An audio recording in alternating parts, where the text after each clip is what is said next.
Le regard fixe, les mains tremblantes, la voix brisée par l'émotion. C'est ainsi que les témoins ont décrit Padre Pio ce jour-là. Lui, ce saint aux stigmates, cet homme qui conversait avec les anges et combattait les démons, venait d'être confronté à une vision si terrifiante qu'elle l'avait laissé prostré pendant des heures. Ce qu'il avait vu, une âme condamnée aux flammes éternelles pour un péché que la plupart d'entre nous considèrent comme anodin. Un péché que vous-même avez peut-être commis hier ou peut-être même ce matin, sans y accorder la moindre importance. Chers frères et sœurs en Christ, je vous invite aujourd'hui à une méditation profonde, une descente dans les abîmes de la vérité spirituelle que notre monde moderne s'efforce d'ignorer. Une vérité que Padre Pio a contemplée de ses yeux et qui l'a fait pleurer pendant des jours. Vous qui cherchez le salut, vous qui désirez comprendre les mystères de notre foi, préparez votre cœur, car ce que je vais vous révéler aujourd'hui pourrait bien changer à jamais votre façon de vivre votre foi catholique. C'est une histoire d'avertissement, de miséricorde, mais aussi d'espérance. Avant de poursuivre, je vous demande de vous recueillir un instant, fermez les yeux et invoquez l'Esprit Saint pour qu'il vous guide dans la compréhension de ce message.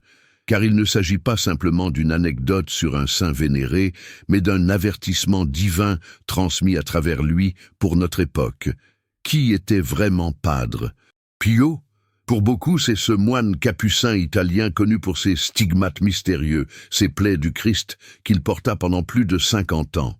Mais au-delà de ce signe visible, Padre Pio était un homme doté de charismes extraordinaires, bilocation, guérison miraculeuse, don de prophétie et cette capacité troublante de lire dans les âmes.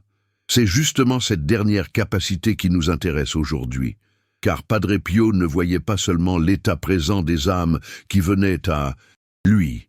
Il pouvait parfois percevoir leur destin éternel, contempler le jugement divin dans toute sa rigueur et sa justice. Un jour d'automne 1922, alors que le saint confessait depuis l'aube, un événement extraordinaire se produisit. Un témoin raconte qu'au milieu d'une confession, Padre Pio s'interrompit soudainement. Son visage devint blême, ses mains se mirent à trembler. Des larmes commencèrent à couler sur ses joues. Les personnes présentes crurent d'abord à une manifestation de ces souffrances habituelles liées aux stigmates. Mais ce n'était pas cela. Ce jour-là, Padre Pio avait reçu une vision de l'enfer, et ce qu'il y avait vu l'avait profondément bouleversé. Pendant plusieurs jours après cet événement, il refusa de parler. Il priait sans cesse, multipliant les pénitences. Ses frères capucins étaient inquiets. Jamais ils n'avaient vu leur frère dans un tel état d'affliction. Quand finalement il accepta de se confier à son directeur spirituel, ses paroles furent rapportées ainsi. « J'ai vu une âme en enfer, une âme condamnée pour l'éternité pour un péché que beaucoup considèrent comme sans importance. » Quel était donc ce péché? Padre Pio parla d'un péché contre la pureté, un péché sexuel que notre société moderne a banalisé au point qu'il est désormais considéré comme normal, naturel, voire nécessaire. Un péché que certains oseraient même qualifier de innocent. Vous qui m'écoutez, combien de fois avez-vous entendu « ce n'est pas grave ». Tout le monde le fait, c'est naturel. L'Église est dépassée sur ces questions. Ces murmures ne sont-ils pas les échos de la voix du tentateur qui, depuis le Jardin d'Éden, nous suggère que la désobéissance n'est pas si grave? Padre Pio, lui, a vu la vérité. Il a vu cette âme tourmentée, cette âme qui, de son vivant, avait probablement les mêmes excuses, les mêmes justifications que celles que nous nous donnons parfois. Cette âme qui, face au jugement divin, a compris trop tard la gravité de ses actes. Le saint de Pietrelcina rapporta que cette personne avait mené une vie apparemment vertueuse. Elle allait à la messe, faisait l'aumône, priait régulièrement. Mais elle nourrissait en secret ce péché, s'y abandonnant en pensant que Dieu, dans sa miséricorde, fermerait les yeux. Elle se confessait mais sans une véritable contrition, sans une ferme résolution de changer. Elle continuait, confession après confession, à retomber volontairement dans le même péché, présumant de la miséricorde divine. Saint Alphonse de Liguori Ne disait-il pas: le péché véniel, lorsqu'on l'aime et qu'on s'y attache, peut devenir plus dangereux que le péché mortel lui-même, car il endort la conscience et ouvre la porte aux fautes les plus graves. C'est précisément ce qui était arrivé à cette âme. Ce péché innocent était devenu une porte ouverte aux forces des ténèbres, une fissure dans le mur de sa foi par laquelle le malin s'était engouffré. Mais de quel péché s'agissait-il exactement? Padre Pio évoqua l'impureté conjugale, ces actes que certains époux se permettent, pensant que le sacrement du mariage leur donne toute liberté dans l'intimité. Ces comportements qui détournent l'acte conjugal de sa finalité sacrée, l'union des époux et l'ouverture à la vie. L'Église a toujours enseigné que la sexualité est un don de Dieu, mais un don qui doit être vécu selon sa volonté. Le catéchisme nous rappelle que les actes par lesquels les époux s'unissent de façon intime et chaste sont honorables et dignes, accomplis d'une manière véritablement humaine. Ils signifient et favorisent le don réciproque par lequel les époux s'enrichissent tous les deux dans la joie et la reconnaissance. Mais lorsque ces actes sont détournés de leur fin, lorsqu'ils deviennent recherche égoïste du plaisir, lorsqu'ils ferment délibérément la porte à la vie, ils blessent profondément l'amour conjugal et offensent le Créateur. Vous vous demandez peut-être pourquoi Dieu punirait si sévèrement un tel péché? N'est-il pas le Dieu de miséricorde? Certes, mais il est aussi le Dieu de vérité et de justice. Sa miséricorde est infinie, mais elle ne peut s'exercer que là où il y a repentir sincère. L'âme que Padre Pio vit en enfer n'avait jamais vraiment reconnu la gravité de son péché. Elle l'avait minimisé, excusé, justifié. Elle avait refusé la grâce de la conversion véritable que Dieu lui offrait à chaque confession. Et c'est ce refus obstiné, ce non répété à la grâce divine qui l'avait finalement conduite à sa perte. Car voyez-vous, ce n'est pas Dieu qui envoie les âmes en enfer. Ce sont les âmes elles-mêmes qui choisissent de s'y rendre, en refusant l'amour divin, en préférant leurs propres ténèbres à la lumière du Christ. Padre Pio expliqua que cette âme, au moment de sa mort, avait eu une dernière chance. Elle avait vu, dans une clarté parfaite, toute sa vie, tous ses péchés, toutes les grâces reçues et rejetées. Elle avait vu l'amour infini de Dieu pour elle. Et pourtant, par orgueil, elle avait refusé de reconnaître ses fautes. Elle avait préféré se justifier une dernière fois, plutôt que de s'abandonner à la miséricorde divine.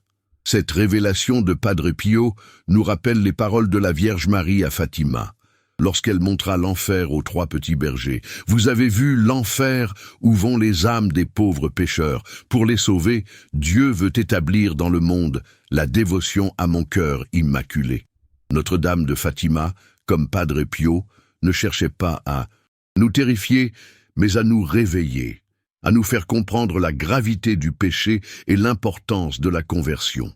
Car ce qui est véritablement effrayant dans cette histoire, ce n'est pas tant la punition divine que l'aveuglement de cette âme. Cet aveuglement que nous partageons peut-être tous à des degrés divers. Cette tendance à minimiser certains péchés, à les considérer comme pas si graves, alors qu'ils nous éloignent petit à petit de Dieu, qu'ils endurcissent notre cœur, qu'ils obscurcissent notre conscience. Padre Pio pleurait pour cette âme, mais il pleurait aussi pour nous, pour tous ceux qui, aujourd'hui encore, risquent de suivre le même chemin, pour tous ceux qui, séduits par les mensonges du monde, en viennent à considérer comme innocents ce qui offense gravement le Seigneur. Le saint savait que cette vision lui avait été accordée non pour sa propre édification, mais pour qu'il puisse témoigner, pour qu'il puisse nous avertir du danger qui nous guette si nous persistons dans certains comportements, si nous refusons la conversion véritable. Voici maintenant ce que Padre Pio révéla de plus troublant. Cette âme n'était pas celle d'un grand criminel, d'un tyran ou d'un apostat. C'était l'âme d'une personne ordinaire, d'une personne qui, extérieurement, menait une vie chrétienne. Une personne qui allait à la messe, qui priait, qui faisait même des œuvres de charité. Mais cette personne avait un secret. Dans l'intimité de sa vie conjugale, elle pratiquait régulièrement ce que la théologie morale appelle l'onanisme, cet acte par lequel on frustre délibérément l'acte conjugal de sa finalité procréative, un péché que beaucoup considèrent aujourd'hui comme anodin, comme un simple arrangement pratique entre époux. Cette personne savait que l'Église condamnait cette pratique. Elle l'avait entendue dans les homélies, lue dans les encycliques, mais elle avait choisi d'ignorer cet enseignement, de le considérer comme dépassé, inapplicable à sa situation. Personnelle. Et voilà le point crucial. Ce n'est pas tant le péché lui-même qui l'avait condamné, mais son refus obstiné de le reconnaître comme tel, son refus de se convertir véritablement, sa présomption de la miséricorde divine. Elle se confessait certes, mais sans contrition réelle. Elle recevait l'absolution, mais retournait aussitôt à son péché, avec la ferme intention de continuer. Elle recevait la communion en état de péché grave, ajoutant ainsi le sacrilège à l'impureté. Mes chers frères et sœurs en Christ, comprenez-vous maintenant pourquoi Padre Pio tremblait, pourquoi il pleurait? Il avait vu le sort terrible réservé à ceux qui jouent avec leur salut éternel, qui présument de la miséricorde divine sans vouloir changer de vie. Beaucoup seront appelés, mais peu seront élus, nous dit le Seigneur dans l'Évangile. Ces paroles ne sont pas destinées à nous effrayer, mais à nous faire réfléchir sérieusement sur notre vie spirituelle, sur l'état de notre âme. Car le danger n'est pas seulement dans les grands péchés, les crimes éclatants que tout le monde reconnaît comme tels.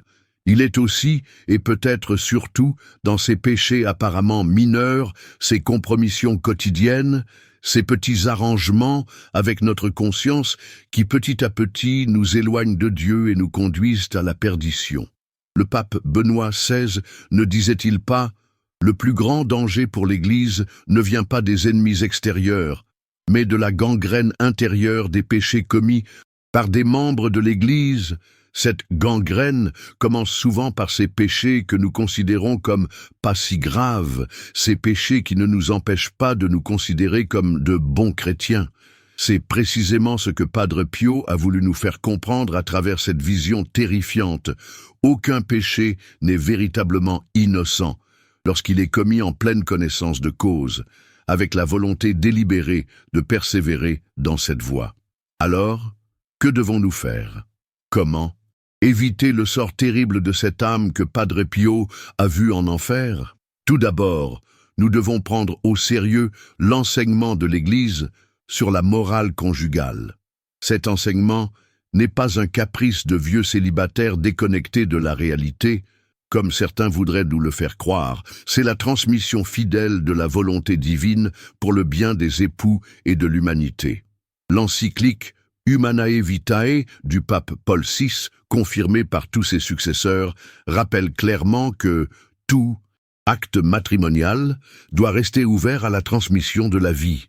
Ce n'est pas une contrainte arbitraire, mais une profonde vérité sur la nature même de l'amour conjugal qui est appelé à être à l'image de l'amour créateur de Dieu.